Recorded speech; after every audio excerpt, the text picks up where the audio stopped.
Ja, hallo, meine lieben Permakultur- und Waldgartenfreunde.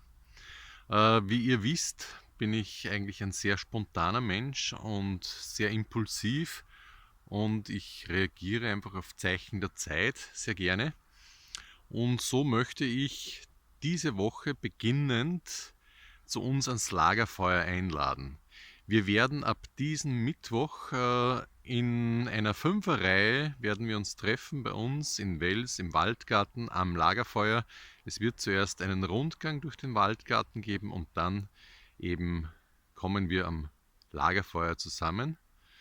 Und dort werden wir das erste Mal eben über Gemeinschaft sprechen und dann die folgenden Termine über die weiteren 4 Säulen der Permakultur.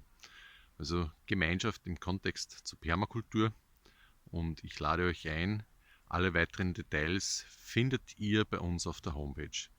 Euer Bernhard Gruber. Ich freue mich auf euer Kommen.